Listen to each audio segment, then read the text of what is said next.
ఓం మహాగణాధిపతయే నమః. ఓం గురుభ్యో నమః. ఓం శ్రీమాత్రే నమః. అరుణాం కరుణాతరంగితాక్షీం ధృతపాశాంకుశపుష్పబాణచాపాం అనిమాదిభిరావృతాం మయూకైః అహమిత్యేవ విభావయే భవాని. శ్రీమాత్రే నమః. ప్రేక్షకులకి ఆ లలితాంబిక అమ్మవారి యొక్క అనుగ్రహం పరిపూర్ణంగా కలగాలని స్ఫూర్తిగా కోరుకుంటూ మనం ఈరోజు చాలా మంది ఈ యొక్క దోషాలని ఉన్నాయని చెప్పి తెలుసుకొని ఊతగా భయపడిపోతూ ఉంటారు. చాలా సింపుల్గా రూపాయి ఖర్చు లేకుండా మీరు ఇంట్లోనే ఉండి ఎలా చేసుకోవాలి, లేదు మేము సంపన్న పరులము అనుకుంటే ఎటువంటి పూజాది కార్యక్రమాలు మీకు మీరుగా చేసుకోవడమో లేకపోతే ఎవరినైనా పురోహితులను పిలిపించుకొని చేసుకోవడం ఎలా చేసుకోవాలి అనేటువంటి విషయాలని ఇప్పుడు మనం చెప్పుకోబోతున్నాం. అవి ఏమిటి అంటే, ఎందుకంటే చాలా మంది అడిగారు నన్ను ఈ 5 అంశాలు ఒకే దాంట్లో కలిపి చెప్పండి, ఒక్కొక్కటి విడిగా కాకుండా. అందుకని నేను చెప్తున్నాను. ఒకటి, సర్పదోషం. చాలా భయపడిపోతుంటారు. దీనిలో కాలసర్పదోషం అంటుంటారు, కానీ కాలసర్పదోషం జన్మజాతకానికి అప్లై చేయకూడదు. దేశకాల గోచారాలకి ఇది ఎక్కడా లేదు పరాశర దీంట్లో, గుర్తుపెట్టుకోండి. ఇక రెండవది మాతృ పితృదోషాలు. అంటే మూడయ్యాయి. నాలుగవది దేవతా శాపాలు. ఐదవది స్త్రీ శాపము. ఇప్పుడు ఈ స్త్రీ శాపం ఎలా వస్తుంది, వీటన్నిటికీ ఏమిటి అనేటువంటి విషయాలు చెప్తుంది నేనైనప్పటికీ కూడా చెప్పిస్తుంది సాక్షాత్ లలిత అమ్మవారిగా భావిస్తూ ఒక్కొక్క లగ్నం గురించి డీటెయిల్గా నేను మీకు చెప్తాను. అలాగే ఎండింగ్లో అసలు జాతకమే లేని వాళ్ళకి ఎటువంటి సిమ్టమ్స్ ఉంటాయి, ఆ సిమ్టమ్స్ని బట్టి మీకు ఇది ఉంది అని అర్థం చేసుకుని మీరు ఎలా చేసుకోవాలని కూడా చెప్తాను. మకర లగ్నము, మకర రాశి. మకరం వారికి కనుక చూసుకున్నట్లయితే ప్రధానంగా ఇక్కడ మీరు అర్థం చేసుకోవాల్సిన అంశము, ఈ మకరం వారికి లగ్నాధిపతి శని గనక పాడైతే, ఇది అంటే పాడవడం అంటే సర్పదోషంలో పాడైతే ఇతని కుటుంబ సభ్యులు ఇద్దరికి కూడా, అంటే నేను నా కుటుంబం మొత్తం సఫర్ అవుతుందండి అంటుంటారు కొంతమంది. అదేంటండి అంటే ఏమో అర్థం కావట్లేదండి, కుటుంబంతో దూరంగా ఉంటున్నాను, లేకపోతే కుటుంబం దగ్గర ఉంటున్నాను, ఎవరి దగ్గర ఉంటున్నాను, ఇలాంటివి ఎక్కువగా ఏర్పడుతుంటాయి. లేదా కుటుంబ సభ్యులే వీళ్ళకి సపోర్ట్ చేయకపోవడం మనం చూస్తూ ఉంటాం. కుటుంబ సభ్యులే మనం చూసాం ఈ మధ్య చాలా జరిగాయి. సొంత కూతురు తల్లిని చంపేసింది, లేదా సొంత తల్లిదండ్రులే ఒక అమ్మాయిని చంపేశారు పాపం. ఏంటంటే కుటుంబ సభ్యులతో, అంటే 1 and 2 లార్డ్స్ కలిపి కనుక సర్పదోషం వస్తే అలాంటివి ఏర్పడతాయి. ఇప్పుడు ఈ మకర లగ్నానికి 1 and 2 లార్డ్స్ అయిన శని బలంగా ఉండే కుటుంబ సభ్యులే వీళ్ళకి సపోర్ట్, వాళ్ళ బలం అవుతుంది. బలహీన పడితే వాళ్ళ వల్లే ఇది ఇబ్బంది పడడం, వాళ్ళ కోసమే వీళ్ళు పనిచేయడం, అంటే రకరకాలుగా ఉంటుందండి ఇక్కడ. వాళ్ళ కోసమే వీళ్ళు పాటుపడుతూ ఉంటారు, వాళ్ళ వల్ల ఇబ్బంది పడుతూ ఉంటారు, లేకపోతే ఈయన వల్ల వాళ్ళు ఇబ్బంది పడుతుంటారు, వాళ్ళ వల్ల ఈయన ఇబ్బంది పడుతూ ఉంటారు, లేకపోతే వాళ్ళ సపోర్ట్ అద్భుతమైన స్టేజ్కి వెళ్తూ ఉంటాడు బాగుంటే. సో ఇది చూసుకోవాలి. లేదండి నేను మా కుటుంబం అందరూ ఇబ్బంది పడుతున్నాం అన్నప్పుడు సాటర్న్ అబ్జర్వ్ చేయండి. మీ జాతకంలో శని భగవానుడు ఎలా ఉన్నాడు, పాపగ్రహాలతోని రాహుకేతులతో ఏమైనా కనెక్ట్ అయ్యాడా. అప్పుడు సింపుల్గా మీరు కాళికా అమ్మవారిని లేదా ఆంజనేయ స్వామిని ఆరాధన చేయడము, బెల్లంతో చేసిన నైవేద్యాన్ని అమ్మవారికి పెట్టడం ద్వారా కూడా మీరు క్లియర్ అవుతుంది. నాగప్రతిష్ఠ చేసిన దగ్గరికి వెళ్ళి మీరు ప్రదక్షిణం చేయడం ద్వారా కూడా. ఇక మాతృపితృ దోషాలు కనుక చూసుకుంటే, ఇక మాతృకారకుడేమో కుజుడవుతాడు, పితృకారకుడేమో బుధుడవుతాడు, పితృ దోషాలకి శుక్రుడు అవుతాడు, అండ్ రవి కూడా అవుతాడు. కాబట్టి ఏంటి, మాతృతో ఎక్కువ ఇబ్బంది వస్తుంది. ఎందుకంటే పూర్వజన్మ కర్మకారకుడు కూడా కుజుడు, ఇక్కడ మాతృకారకుడు పూర్వజన్మ కర్మకారకుడు అవుతాడు. అప్పుడు ఏంటి, కుజుడికి చేసుకుంటే పూర్వజన్మ కర్మ తగ్గుతుంది. అంటే ఏం చేయాలి, స్కందుని చూడండి, పొద్దున్నే నిద్ర లేచి స్కందుని ఒకసారి దర్శనం చేసుకోండి, ఖచ్చితంగా సెట్ అవుతుంది. అలాగే విష్ణు సహస్రనామాలు వింటే కనుక పితృదోషాలు పోతాయి, మీ జాతకానికి అందరికీ కాదు. అలాగే అదేవిధంగా లలితా విష్ణు కలిపి చేస్తే ఇంకా ఖచ్చితంగా బాగుంటుంది. వీటితో పాటు దేవతా శాపం కూడా ఉన్నట్లయితే మీరు పాయసాన్నాన్ని నైవేద్యం పెట్టండి అమ్మవారికి. ఎన్ని రోజులు పెట్టాలంటే అది మీకు భక్తి మీద ఆధారపడుతుంది. 2 రోజులు పెట్టేసి ఊరుకుంటూ పోవాలా అంటే, ఏమిటంటే దేవత దగ్గరికి వచ్చేసరికి మనం రోజు లెక్క పెట్టుకుంటూ ఉంటాం. అదే మన జాబ్ దగ్గరికి వచ్చేసరికి ఇంకో 2 సంవత్సరాలు ఎక్స్టెండ్ అయితే బాగుందండి అంటాం, ఎందుకంటే డబ్బులు వస్తున్నాయి ఇక్కడ. ఇక్కడ మనకు తెలియకుండానే దేవత అనుగ్రహం వస్తుంది అక్కడ, పెట్టుకోండి. అలాగే మరొక విషయం ఏంటంటే, ఇక్కడ మీరు ఈ మాతృ పితృ దేవత స్త్రీ శాపం దగ్గరికి వచ్చేసరికి సర్వసాధారణంగా వీళ్ళకి స్త్రీ శాప యోగాలు చాలా తక్కువ. కాకపోతే ఎక్కడ వస్తుంది అంటే, ఏదైనా ఒక బిజినెస్ చేసి అప్పు చేసి అప్పుల వల్ల వచ్చే స్త్రీ శాపం వస్తుంది. అంటే అదేమిటండి అంటే, ఒక స్త్రీ దగ్గర అప్పు చేయడం, లేకపోతే ఇంట్లో ఉండే నగలు తీసుకెళ్ళి పెట్టేసి వాళ్ళు ఏంటి, నువ్వు ఎప్పుడు తెచ్చిస్తావు, తీసుకెళ్ళి అక్కడ పెట్టేసావు, తీసుకురావట్లేదని గొడవ, ఇలాంటివి ఎక్కువగా నడుస్తుంటాయి. లేకపోతే బిజినెస్లో కాంపిటేటర్ స్త్రీ అయి ఉంటుంది, బుధుడు కనుక పాడైతే అప్పుడు ఆ రూపంలో కూడా స్త్రీ శాపం వస్తుంటుంది, లేదా శుక్రుడు పాడవుతాడు సర్వసాధారణంగా. అలాంటి వాటి వల్ల మూలంగా కూడా ఫలితాలు వస్తూ ఉంటాయి. ఇక మీరు చేయవలసినటువంటి దేవతారాధన నిత్యము లలితా అమ్మవారి ఆరాధన చేసుకుని అన్ని విధాలు బాగుంటుంది. మరి జాతకం లేదు, కానీ నాకు ఏదో దోషం ఉందని అనిపిస్తుంది అన్నప్పుడు సింటమ్స్ ఏంటి? మొట్టమొదటిగా మనం సర్పదోషాన్ని తీసుకుందాం. సర్పదోషం యొక్క సింటమ్స్ ఎలా ఉంటాయంటే, మీరు ఎంతో ప్రయత్నం చేస్తుంటారు, ఎంతో మంచి వాళ్ళు అయినా కూడా చాలా మంది అంటుంటారు చూడండి, నేను ఎవ్వరికీ అన్యాయం చేయలేదండి, కానీ ఎందుకు నాకు ఇలా ప్రతికూలంగా ఉంది, నేను ధర్మంగా ఉన్నాను, దేవాలయానికి వెళ్తున్నాను, నిత్య పూజ చేసుకుంటున్నాను, నిత్య దీపారాధన చేస్తున్నాను, గాయత్రి చేస్తున్నాను, ఎందుకు అనుకూలించట్లేదు అంటుంటారు. అంటే మీకు కాలం అనుకూలించట్లేదు, దాన్ని కాల సర్పదోషం అంటారు. అయితే ఈ కాల సర్పదోషము దేనికి?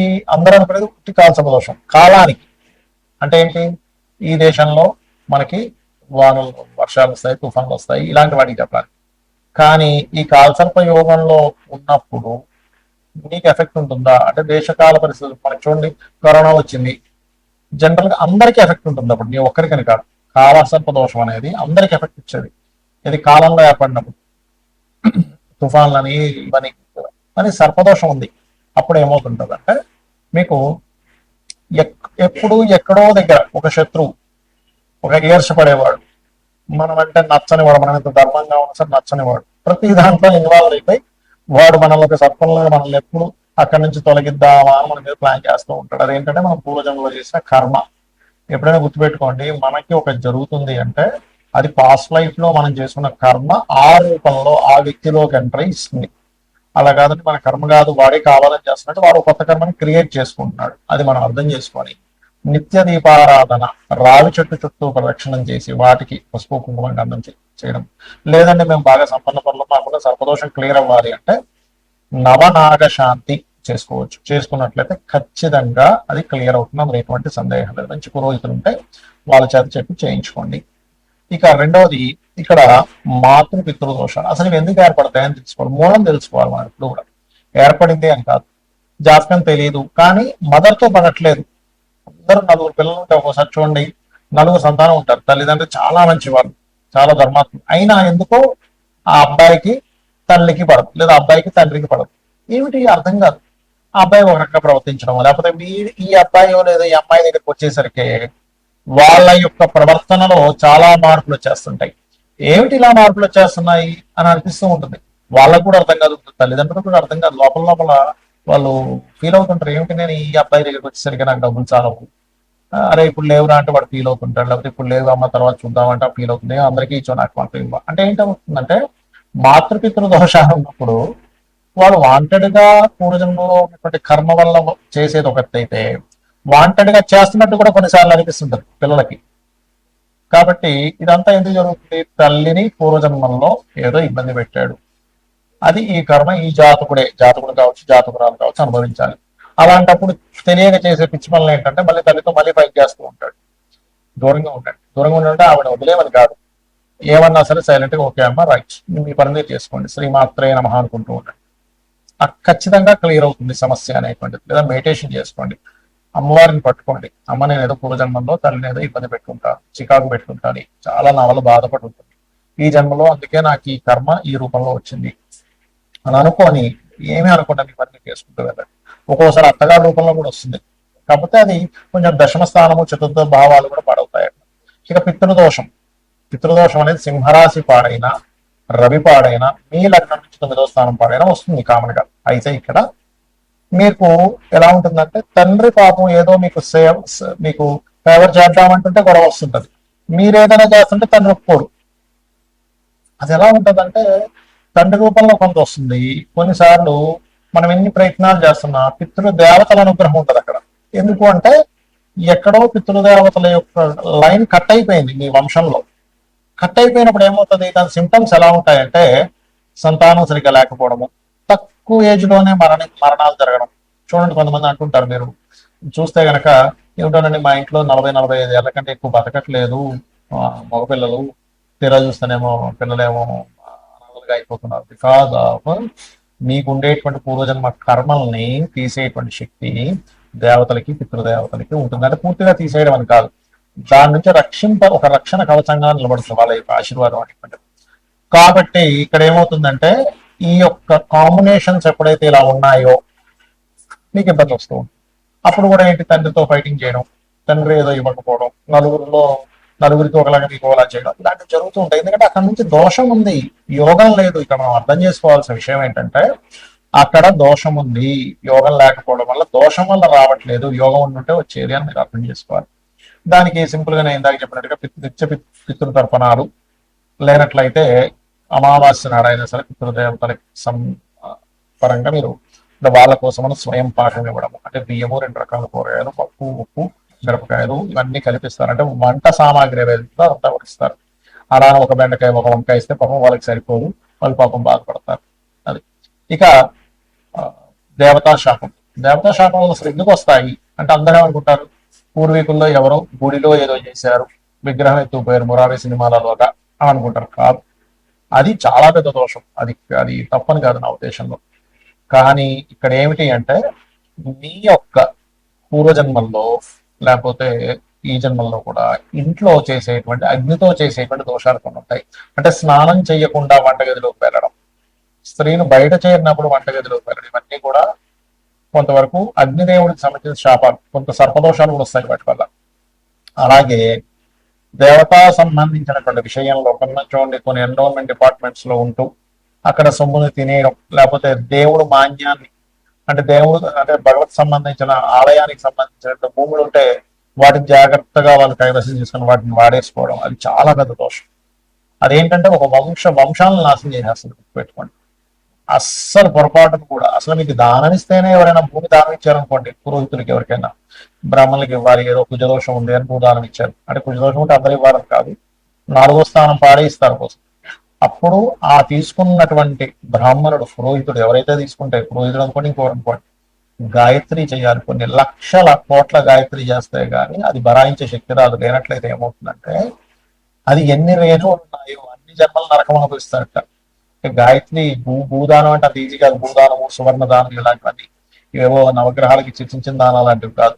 అందరూ సరదాగా తీసేసుకుంటారు, సువర్ణ దానం అండి ఇచ్చేసేయండి అని. అంత ఈజీ కాదు. కాబట్టి దీనికి మరి ఏమిటి అంటే, ఓం హరనేత్రాగ్ని సందగ్ధ కామ సంజీవన ఔషధి అనే మంత్రం చేసుకోండి. ఇక ఆఖరిగా స్త్రీ శాపం. ఏమి లేదు, ఇక్కడ స్త్రీని ఇబ్బంది పెట్టాడు జీవుడు, వస్తుంది ఆ దోషం, ఆ రూపంలో వస్తుంది. అందుకని మీరు ఎక్కడికి వెళ్ళినా, మీ జాతకం లేకపోయినా మీకు సింటమ్స్ ఏం అర్థమవుతుంటాయి అంటే, ఎక్కడికి వెళ్ళినా చిన్నప్పటి నుంచి కూడా ఒక స్త్రీ మూలకంగానే మీరు ఇబ్బంది పడుతూ ఉంటారు. అది పక్కింట్లో ఆడపిల్ల కావచ్చు, మీ ఇంట్లో ఉండే ఆడపడుచులు కావచ్చు, లేకపోతే మీ అత్తగారు కావచ్చు, ఎవరైనా కానీ, లేకపోతే మీకు సొంత చెల్లి కావచ్చు, సొంత భార్య కావచ్చు. ఎక్కువగా భార్య రూపంలో వస్తుంది స్త్రీ శాపం ఎక్కువగా. అందుకే, లేదా వివాహ శాపం వివాహ రూపంలో వస్తుంది కొంతమంది. మరి దీనికి ఏమిటండి, శ్రీమాత్రే నమః, ఇది బెస్ట్ రెమెడీ. అలా కాదు, వివాహ రూపంలో వస్తుంది, వివాహం అవ్వట్లేదు అన్నప్పుడు ఒకసారి ఫస్ట్ మీరు ఆగ్నేయం చెక్ చేసుకోవాలి. ఆగ్నేయం పాడైతే కూడా శుక్ర దోషం అయింది అక్కడ. శుక్రుడు స్త్రీ కారకుడు కాబట్టి ముందు వస్తుంటుంది. అలాంటప్పుడు మీరు చేయవలసింది ఓం శ్రీమాత్రే నమఃతో పాటు, వివాహం అవ్వట్లేదు అనుకున్నప్పుడు ఓం కామేశబద్ధ మాంగళ్య సూత్ర శోభిత కందరాయ నమః. ఒక్కోసారి వివాహం అయ్యి కొన్ని ఇబ్బందులు పడుతూ ఉంటారు. అలాంటి వారు ఓం శివకామేశ్వరాంకస్త శివాస్వాధీన వల్లభాయ, లేదంటే అప్పులు ఉన్నాయండి, సర్పదోషం వల్ల నాకు అప్పులు అయిపోయాయని చెప్తున్నారు అన్నప్పుడు ఓం అపర్ణాయ నమః. ఫినాన్షియల్ గా బాగా గ్రోత్ రావాలి, ఓం సంపత్కరీ సమారూఢ సింధుర వ్రజ సేవితాయే నమః చేసుకోండి. ఇలాగ అనేకమైనటువంటి నామాలు అమ్మవారికి ఉన్నాయి. అది మీరు చేసుకుంటే చాలు. మీరు ఏవో నాకు డబ్బులు లేవు, అమ్మ నేను చేసుకోవాలని ఏమీ భయపడకండి, అద్భుతమైనటువంటి ఫలితాలు వస్తాయి.